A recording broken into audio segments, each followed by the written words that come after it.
Anyways, thank you so much for having us this morning. I am super delighted for what will I anticipate be the best panel at CogX. Mostly because we have some amazing gentlemen, of which I could speak, quite frankly, all afternoon on this topic with them. So I think you're in for a treat. But because there's so much to cover, I'm going to kind of crack on right away. So I'm Jackie Fast. I'll be moderating the session. I'm effectively an entrepreneur, and relevant to this specific topic is I kind of came up on the information wave and, quite frankly, made a lot of my success around building communities and learning how to monetize them. So that has actually transpired from marketing into politics and causation. So I'm particularly interested in this, especially from hearing from these guys, two of which have wrote the book on post-truth, and one who basically helps businesses sift through the shit online. So it's going to be a really great topic. Just to make sure that everybody's on the same page, and before everybody goes mad Googling, I just wanted to kind of, I guess, give the definition of post-truth, which was the 2016 Oxford English Dictionary's Word of the Year. So by definition, it's stated as objective facts that are less influential in shaping public opinion than appeals to emotion and personal beliefs. So we'll get into that a lot, and I think that really rings true.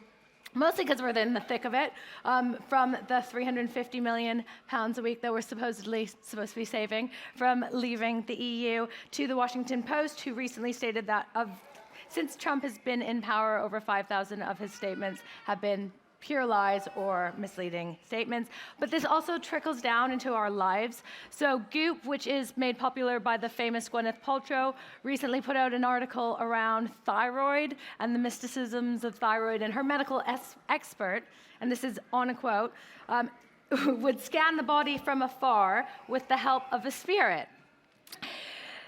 So information is kind of all around us, and how we go through that, and what kind of effects that is for our future, and of course our democracy. So I'm delighted to be joined by these wonderful men. To my right is John Gray, who is the founder of Mentionmapp Analytics, which provides research and analysis that separates the fake players and false signals from today's social landscape. The thing that I quite liked about his profile is he's got a quote from Jonathan Swift saying, "Falsehood flies and truth comes limping after it." To his right, we have Matt D'Ancona, who's one of the UK's most prominent political columnists, most recently appointed as the editor of Tortoise, which kind of promotes itself as slow news. So we'll get into that. He wrote a book called Post-Truth, The New War on Truth and How to Fight It in May 2017. And to his right is the lovely James Ball, who also has been recently appointed to a new role as the global editor of the Bureau of Investigative Journalism after taking a year off to write yet another book, this one on the internet and power, which will be published next May. He also wrote a book on post-truth called Post-Truth, How Bullshit Conquered the World. Ironically, both in the same month. Same day. Same day, yeah. No. Did it, was it? Saw a lot of each other. So I'm going to kick off the session really by talking about the new roles that you have, because you're both in pretty serious roles, and they are all within, I think, a couple of weeks of each other, and predominantly started at the same time. And I doubt that this is not a coincidence. Shall I kick off? Please do. Yes, I should make clear that I'm an editor at Tortoise, where there's a sort of conclave of editors.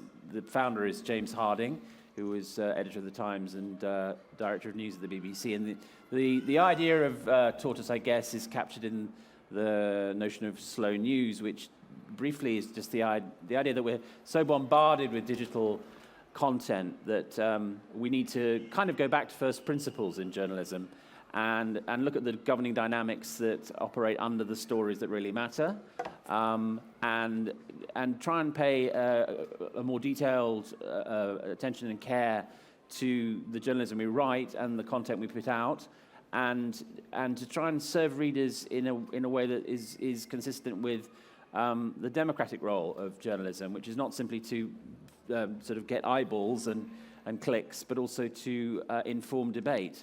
Journalism should be entertaining and crisp and witty and not desperately worthy and dull. But there is a serious problem of trust in journalism, mainstream and digital, or social, or whatever you want to call it. And I think Tortoise, as one of its founding principles, has this is its goal, to play its part in regaining that trust. And I think that as a startup, there are many challenges when you're a startup, but one of the benefits is you really can start from scratch. And because I think we are in a kind of information Wild West to some extent, prospecting for gold, by which, and the gold here is not just the resources to keep going, but the gold of truth. You can vary your methods and discover what works and what doesn't. And so we have a very close relationship with our members, and we hold open editorial conferences called Think-In, 6 of those a week. So that's the basic model. So you probably won't have noticed, because journalists are so stoic and not at all whiny about this, but a lot of journalism, especially digital journalism, is in crisis. I think it's time someone actually admitted that. You know, it's just, we keep it so quiet. So the Bureau of Investigative Journalism is sort of part of an effort to look at that and to try and boost the ecosystem. So it's a not-for-profit, and it takes a lot of money from sort of foundations while trying to sort of make sure it's journalistically independent, to do the thing that's really getting cut out of the loop, as more and more sort of established outlets have decided to kind of get in the gutter of cheap algorithm traffic, you know, try to do, you know, what time is Strictly Come Dancing? How much is it worth? What is its wife's name? You know, as they try and jump into that world and churn more and more quick, cheap, you know, junk food content out, you know, where is the space to allow actual proper investigation to happen? Because you may have noticed society has quite a lot going on at the moment. You know, it all feels a bit busy, doesn't it? And so, you know, the Bureau is now about 9 years old. It's coming up on its 10th birthday. And some of the things that we look at, we try and look at international investigations that need some real resource and some real specialism to look at. So one of the things it's looked at for years now is autonomous sort of UAVs and their use in warfare. So they, for years, ran the project counting the number of people killed by drones in Afghanistan, Pakistan, Somalia, and elsewhere. There's a new project coming up that's been publicly announced, so I'm not revealing anything, but on looking at the effects that AI and algorithms are already starting to have on decision-making. So we're trying to be the place that can actually afford to take a step back, cut through sort of some of it, and hopefully support and supplement journalism and, you know, the sort of for-profit journalism outlets. So that's sort of the aim of what we're doing.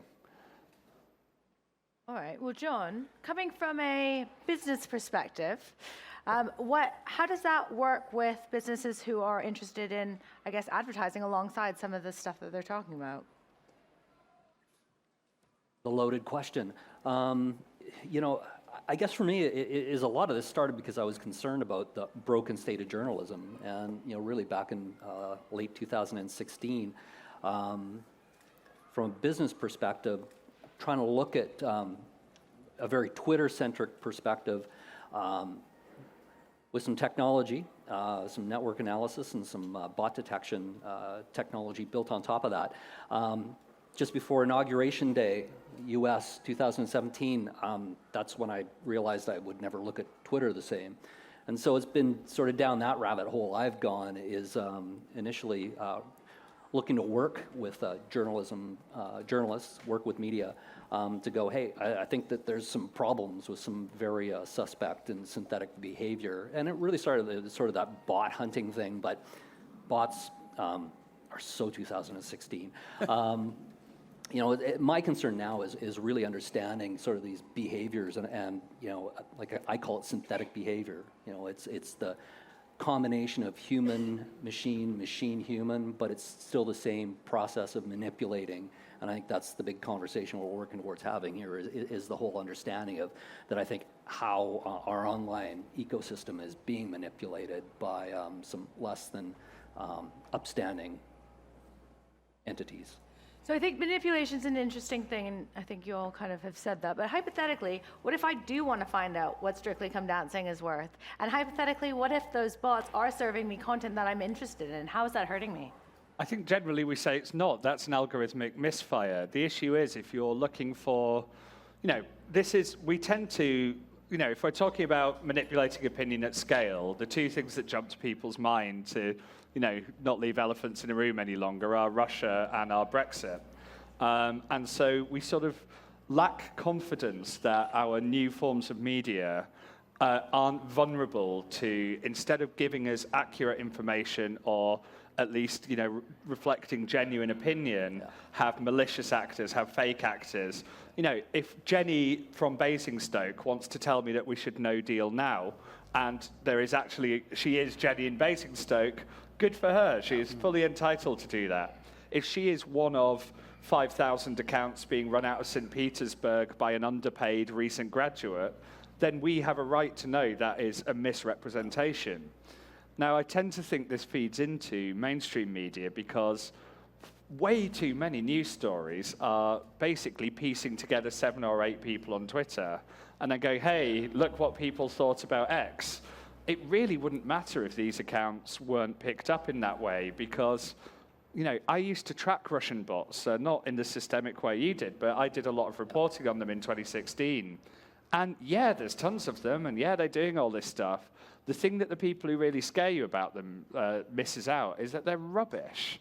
I mean, they're genuinely pants. Like, each tweet will have about 8 retweets, usually by other Russian bots. And they try all sorts of bizarre things. So the same account will have a little flurry doing anti-Angela Merkel messages, then go quiet for a few weeks. Then it comes up and tries to do a weird gays for Trump thing. We love Trump because he's the gayest candidate ever, which somehow didn't catch on. And then they tried to do a bunch of really grim UK Islamophobic messages, and those worked. But the reason it becomes a problem is that, do people remember after the London Bridge attack, there was that quite racist tweet apparently showing a woman in a headscarf just looking at her phone and walking past unconcerned. She wasn't. She was in trauma. She'd been trying to help people. That was a Russian troll tweet that got picked up as, outrageous Islamophobia in response to attack by the mainstream media. And so there's a dangerous ecosystem where the hollowing out of journalism coupled with social media manipulation is creating that storm. And so, unfortunately, it means that you can't trust either as well as you should be able to. But we shouldn't exaggerate that effect. It's, if you see a news story relying on tweets, just sort of roll your... I hopefully you weren't all originally thinking, that's a brilliant piece of journalism. Pulitzer time. Yeah. Just treat it with a pinch of salt. Like, genuinely, we have a problem, but one that we can really chill out about. So I think reading between the lines, effectively, you think that the mass media are more dangerous than just general social media and the advanced bots. Oh, absolutely, yes. Do you guys agree? Yeah. Well, I think that they're symbiotic. I think that James is right. I mean, what's struck me as fascinating is the way that the deaths are reported has changed entirely. I mean, in the old days, someone would die and there'd be an account of the person's death. Now, by paragraph 2, there's Ashton Kutcher took to Twitter. It's always taking to Twitter. But I do take what to Twitter? Ashton Kutcher took to Twitter last night, to mourn a minor royal in Belgium. Said, thoughts and prayers, always thoughts and prayers, with the royal family, blah, blah, blah. And and as James says, that you basically running your own Twitter thread has become the new news reporting.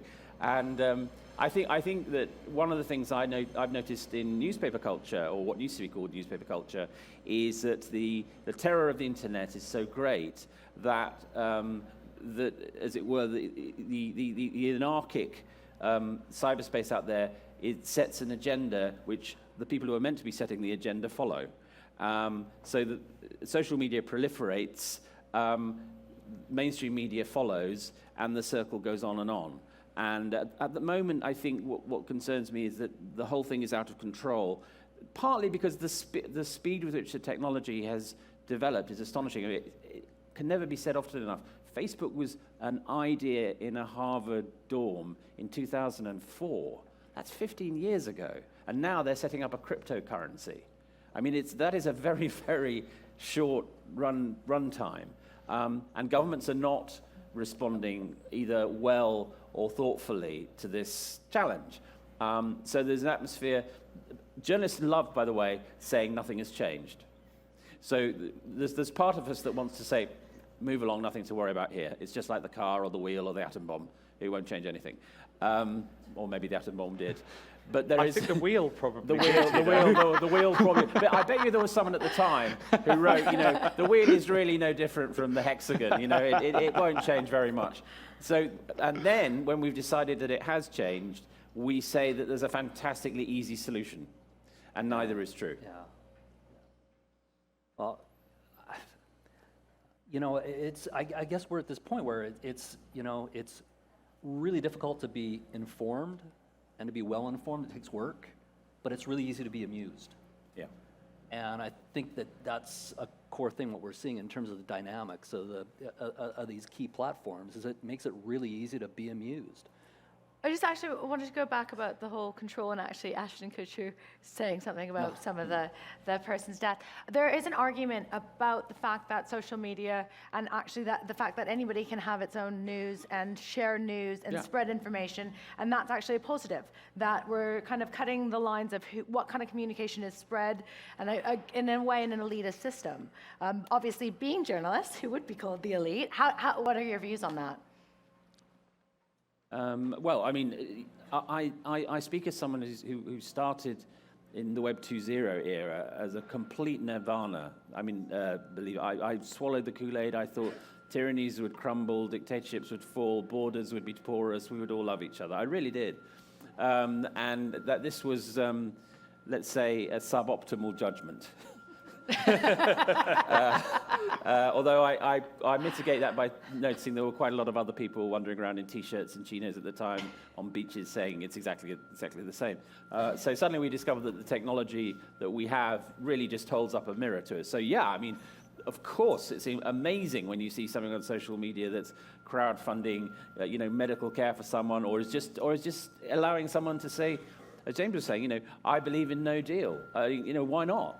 That's terrific, but there is a downside to it, and often actually journalists who are established play a part in that, because it's journalists with huge followings who can weaponize things that aren't necessarily wholly truthful.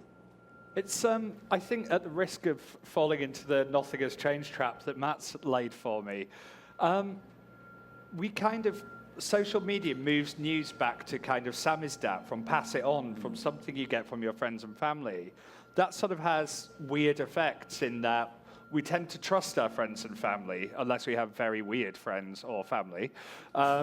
And that's not necessarily brilliant. I really trust my Auntie Mary to look out for me and to cook a good meal. I'm not sure I trust her news judgment on the Middle East. But the way that trust works, we tend to over-trust anything shared by us. So it does hurt our news values. But that lets us pretend as journalists that there was this wonderful period where, because you bought a copy of The Guardian or The Spectator or The Sun, you then sagely read through the entirety of it, really enjoying that foreign story on the bottom of page 21, and going, oh, it's good to know what's going on in Nagorno-Karabakh. No one was doing that. The one thing the online stuff has shown is, ask the public what they want from journalism. They want less bias, more foreign news, much less celebrity, please. I see the viewing figures on websites. I know what you all really read. And so do you. That's a very guilty laugh. And there's nothing wrong with that. But I think the mass communication era was in some ways a lie. And The Sun in the 80s, people used to get asked for a Hey Doris moment. And that was the moment that someone in the canteen would go, hey, Doris, have you seen this story? This woman's having 6 babies and, only 3 of them are hers. I haven't really thought through the biology of that one. That's a Hey Boris moment. And but that was, that was social sharing. That was, the newspaper and the stuff. That was always how news worked. And we had a little era where journalists could kid themselves that we were the high priests. I don't think we ever particularly were. The tabloids always sold 10 times what the broadsheets do. And all that Twitter does, all that Facebook does, is it actually shows us, it's not filter bubbles.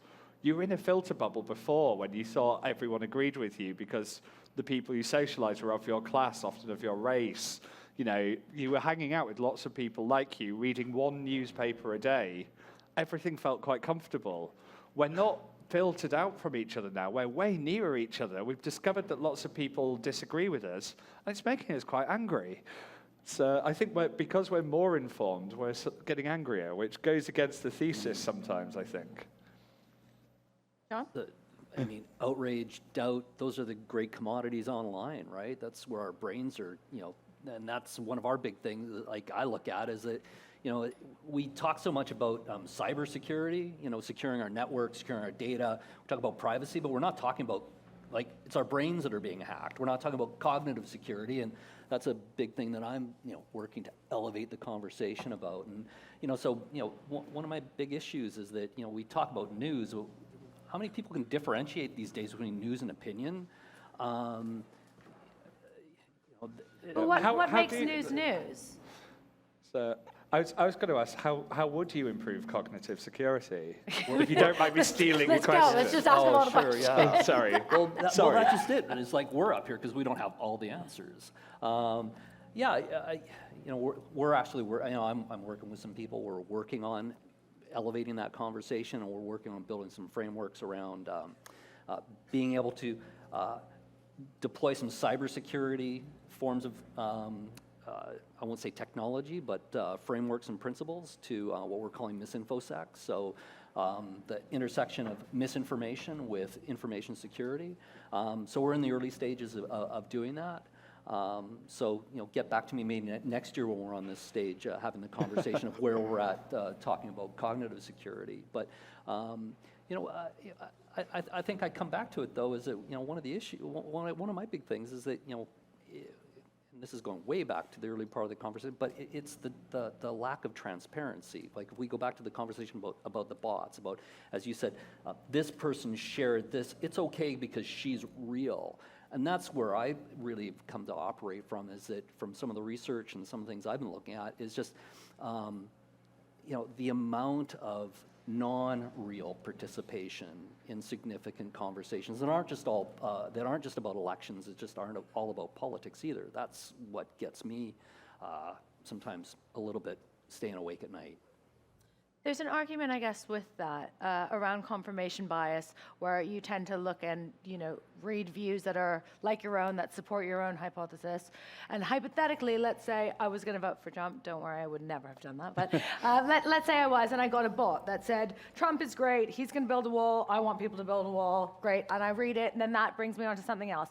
If it was a bot, or if it was a real person, I was going to vote for Trump anyways, which is why I got served that ad. Yeah. So by that argument, how is it hurting, hypothetically? So I'll turn that around. It's actually not about getting me to do something in terms of who I'm going to support and who I'm going to vote. I'm bought into that. Is one of my concerns is the flip side, is that what some of this behavior is doing in terms of behavior that I'm not going to vote. So like voter suppression, I think, is a really big issue, and I think that's a mechanic that I've got even more concern about than being manipulated to convince me to potentially vote for somebody I might not normally vote for. I'm more concerned about at scale how things like voter suppression can take place. Do you want to just expand on voter suppression, because there's been instances if we go back to 2016. If you target the right messages at the right people and convince them that it's just not worth voting, or confuse them about the process of voting, to me that's a huge element of undermining some of the foundation of, I think, some of our democratic value, and that's the ability to go vote. So this doesn't only happen online, does it? So Do you remember the last mayoral race where Zach Goldsmith did a very, very stupid bit of voter suppression where he targeted with print leaflets households in traditionally Sikh areas and said, Sadiq Khan will take your gold, which was a really dumb and racist attempt. But essentially, it was to get a community who would traditionally vote for a Labour candidate, and especially for a BME Labour candidate, and go, hey, this guy's not in your interest, stay home. And that's much easier online. So the specific example of sort of what John was talking about was quite a lot of African American voters were very specifically targeted with stuff saying, if you turn up to vote and you've got any outstanding priors, if you're wanted for a misdemeanor or a felony, they can arrest you at the polling station. They were literally trying to, in a quite overtly racist way, suppress people who were incredibly likely to vote Democrat. And that's not illegal, amazingly. And the issue with doing it in that way online is it's much easier to deny it. I don't know who put that advert. That's appalling. I would never do that. And if it can't be seen unless someone happens to post it publicly or ring a journalist with it, that sort of stuff is really dangerous. So that's sort of what we talk about. That's the specifics of it. I think there's going back to your question about what's news is really at the heart of this, which is that all the categories that we've grown up with have become fluid to the point of meaningless.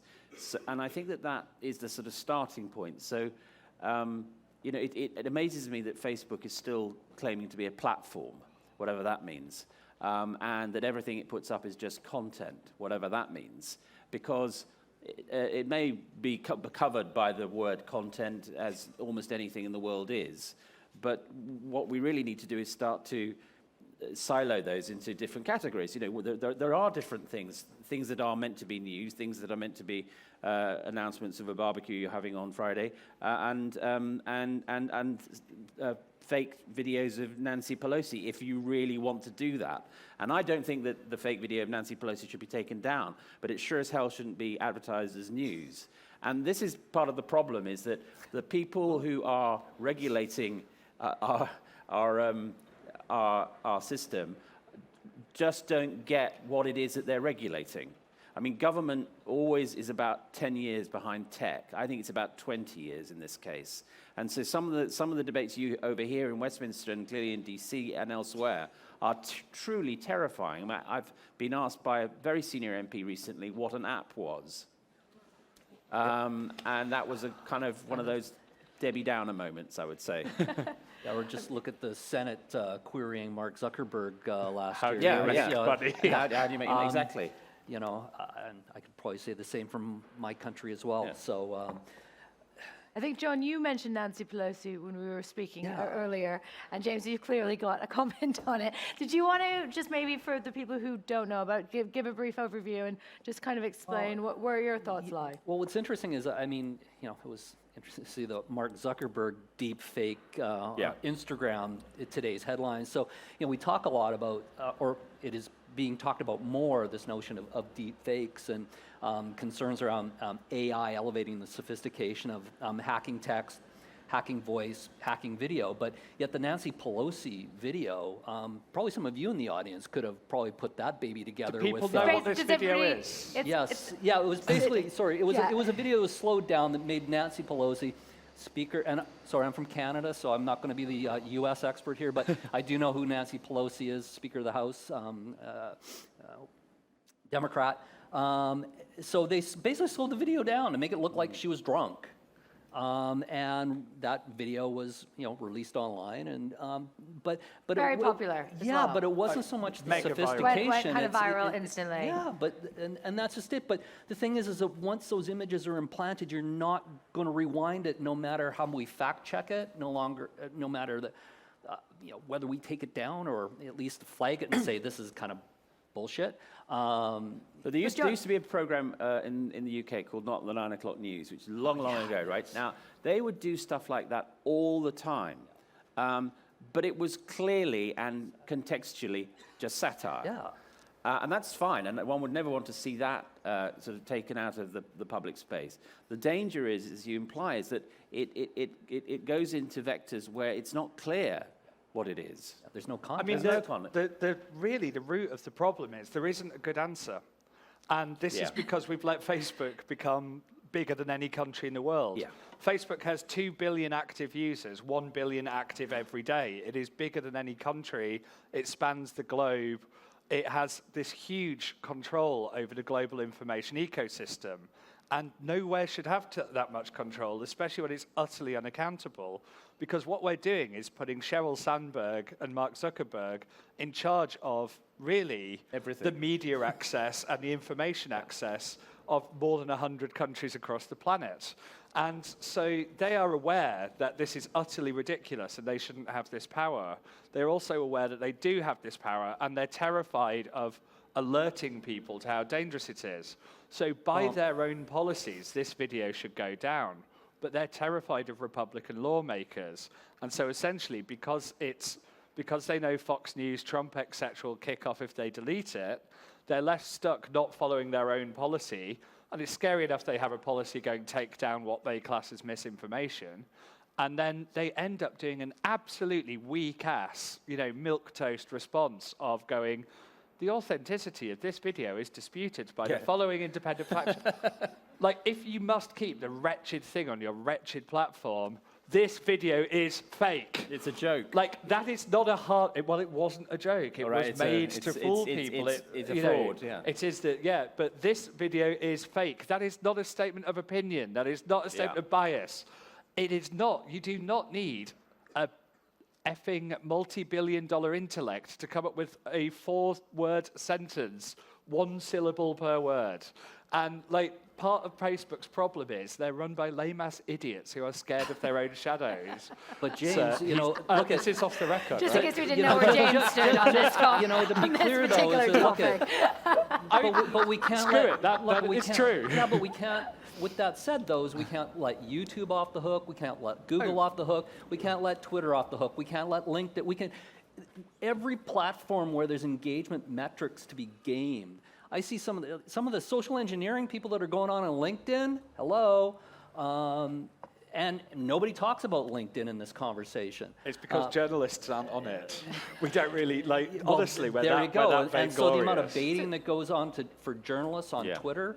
But so based on that, do you think it's the platform's responsibility, or do you think, I know, Matt, I think you think some of it's up to the individual to do their own fact-checking as well? To some extent. I mean, I wouldn't want to exaggerate this, but I do think that it's, if you look at the way education works at the moment, briefly, in this country, to take this country, a lot of kids are taught online safety, fantastic. A lot of unfortunate middle-class kids are forced to learn coding they will never use.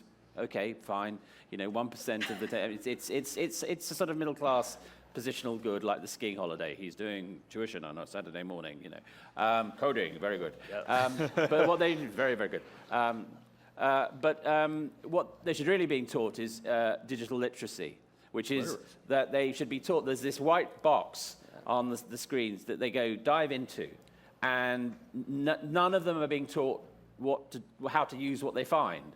So what do you do if you're sent home to do a history essay on the Holocaust, and the algorithm delivers a bunch of Holocaust sites, and you're 12? Now, you might be in a situation where someone in the house says, watch out for that. But what if you're not? I mean, there is a really strong case for a combination of kite marking, but also of being taught how to understand which sites are good and which aren't. Now, this is as James says, there is no answer. There is no perfect answer. There's no platonic ideal. But at the moment, there's next to nothing. One of the things I fed in the system was, let's put a 10-pence tax on every single device, phone, tablet in this country, and hypothecate it to be spent on teaching digital literacy. And it succeeded like a lead balloon. It went absolutely nowhere. No one wanted to do it. But I think until people are able to, I think there are regulatory things. I think there are huge questions about the tech companies' responsibilities and their global power. But I also think there is a citizen function in this as well. Can I put a quick caveat onto that? Because I completely agree. I mean, I would teach critical thinking rather than digital literacy, because even more general. But the best study that we have so far of this is a US study, looked at people spreading false information over a period of about 7 months. And it found that for every one false story a 16 to 24-year-old would share over that period, an average over 65-year-old would share 7. Like the kids, the Gen Z, even sort of younger millennials who've grown up with the internet, they're actually quite good at it by now. Teenagers always believe nonsense, but as they get out the other side of it, they're not that bad online. Your danger is your dad and your grandma. Like, it's not really your kid. And like trying to find a way to teach digital literacy to an audience of over 65s without sounding like an absolute condescending child is a nightmare. You know, not going, so mommy, this is a mouse, and then you know, like, treating people as like intelligent adults who just haven't grown up in that environment.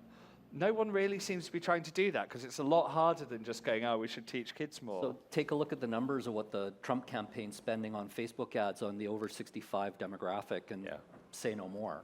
Yeah. Just by that then, would you potentially say that, you know, in 5 to 10 years we won't be having this conversation because all the Gen Zers are internet literate? I think maybe 20 to 30 years. But yeah, I think some of these will fix themselves. Not all of it. I'm more pessimistic in the sense that I think unless we actually do take, to coin a phrase, active measures, there won't be the discernment that I'm very old-fashioned about this. I'm a liberal humanist, and I believe in stuff like books and, you know, you remember books? They were so popular. And I do think that the curation that books provided is in danger of getting completely lost. Which is, I'm not a Luddite. I think that the availability of information on the internet is literally the greatest technological revolution in the history of humanity, bar none. But it does bring with it, self-evidently, massive challenges. And I think not to sort of at least engage with that, which is basically where we're at, is a problem. John? So I'm actually I'm really bullish. Yes, on teaching humanities. Very bullish on books, and I think actually libraries and librarians are real key resources that we have to look at in terms of helping, I think, improve our currently very polluted information landscape. And But is that not kind of a bit of an impossible ask? I don't think so. No. But you're effectively, I mean, we're bombarded with something like 55,000 messages a day. You know what? And now we've got to go to the library and take out a library book. Turn the notifications off your phone. No, I mean, it's easy. What I'm saying, of course, you could say that, but what I'm saying is that a realistic ask of the society that we live in? So yeah, like asking for individual. Still a little jet lag here. Yeah, I mean. Like, how do we ask people to take more individual responsibility over how they consume information, right? And the information they choose to share. Well, look at the revolution in nutrition there's been. I mean, people now actually take a massive amount of care with what they eat and food labeling and all that kind of thing. It wasn't that hard. It took about 20 years to go from this being a country where people just shoveled rubbish into their faces to everyone eating avocados, as we were discussing earlier. And how much happier we are. They have a huge fat content. They're terrible for you. And there's always a double-edged sword to it. the double-edged avocado. But it is actually possible to get from a position of not knowing very much about what you're consuming to knowing quite a lot. And of course, the other elephant in the room in all this is socioeconomic, which is that the middle classes will always be faster to this than those who aren't. And there's a real issue about making sure that there isn't a kind of democratic deficit in this, where there are middle class people who understand how to operate the digital world, who are happy citizens within it, and then people who are just given no access to the tools they need to work as active rather than passive citizens. I think I'd use even the analogy we talk about, sugar, food. I mean, look at how long we're still working at, tobacco, smoking cessation, right? So, I'd equate some of our current information issues with no different than what's going on with trying to get people to quit smoking. I think, though, when you talk about health and you talk about smoking, a lot of that was led by legislature, was led by the government. And so at this point, we don't have that in place with the internet. And so based on that, where do you see the future of legislature in this topic and this argument? I think we're in quite a dangerous place at the moment in that we keep asking tech companies to do stuff without making laws for them to follow. Yeah. And it's because some of the stuff we're asking the tech companies to do, the second we tried to make a law to do it, we would all freak out and go, this is actually curtailing our freedom. And so what we're asking to do is for an unaccountable private company to curtail our freedom so that it's less obvious. And I don't know why we don't see the problem with that. What you do notice with Facebook is they're trying a clever trick at the moment of going, please regulators, I heart regulation, but let's just have one for across the world, because that way we've got an easy system. Because it's totally straightforward to get the US with its First Amendment to agree with Europe, to agree with China and Russia. That's straightforward. That's in no way trying to kick the can down the road for 5 years until your trick is sussed out. We know that Facebook and the other social media companies, as you say, we should not let Google, YouTube, Twitter, LinkedIn, if we must off the hook. Reddit. Reddit, yes. I like Keep Reddit, going. though. Yes. But we know that they will push back against this stuff. But if you make a law and you're a major market, they will follow it. So Germany tightened up its rules on Holocaust denial to put much more liability on platforms, which Facebook had said, we might have to withdraw from the country, the sky will fall, your children will turn into toads. And then they passed a law, and Facebook, turns out when you make tens of billions of profits a quarter, you have lots of latitude to hire more moderators. These sort of rumored but not confirmed figures, they had to hire about 30,000 more moderators, but they followed the law, and Germany still makes money for them. If you're a bloc as big as the US or the EU, it's quite easy to regulate them if you make the decisions. And I think we would find we would probably be curtailing a lot less than people suggest at the moment, because once we make it law, they realize that actually we're trying often to ban political speech we don't like via a large private company, and we have to be extremely careful about that. I think we should make our decisions on a country-by-country basis, set what the laws as we want it to, and you know what? The tech companies will fall into line because we are worth the money to them. Well, but the thing we haven't talked about, I don't know how much time we have, but we haven't talked about, really like the gaming of the algorithms. So, I mean, we already have a form of censorship, and those are the algorithms that are feeding us information. Like, I posed it, why on my, my Google alerts, I have a couple of key Google alerts I get every morning, and I always go, oh, look at this. And I don't click on those headlines, by the way, because I do take the time to look at the source, but I always find it interesting when I find RT headlines coming into my Google News alerts and Sputnik.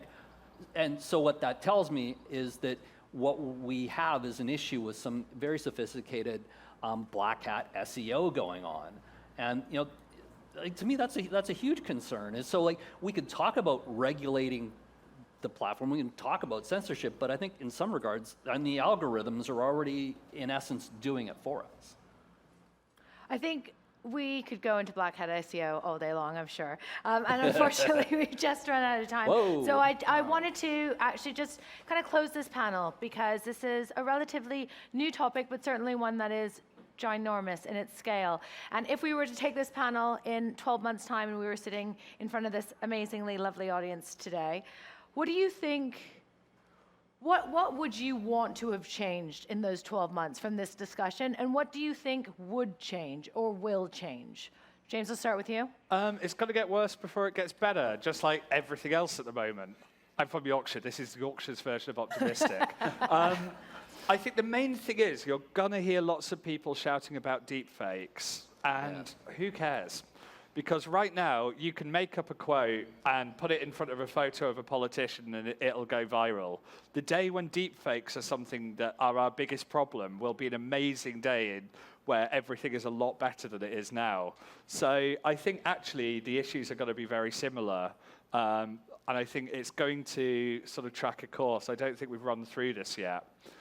And I think a lot of the source of the problem, by the way, we tend to kind of look at misinformation and anger. It's because we've had 10 years across most of the globe of really slow growth and austerity, etc., that kind of stuff makes people angry. It made people angry in the 30s. It makes people angry in the 70s. It makes people angry now. There is an underlying economic basis to all of this that we tend to forget when we talk about, the smaller effect. The key metric in my life at the moment is I also write a political column, and the last 35 columns I have written, this is true, have been about Brexit. And I would really like to break that run.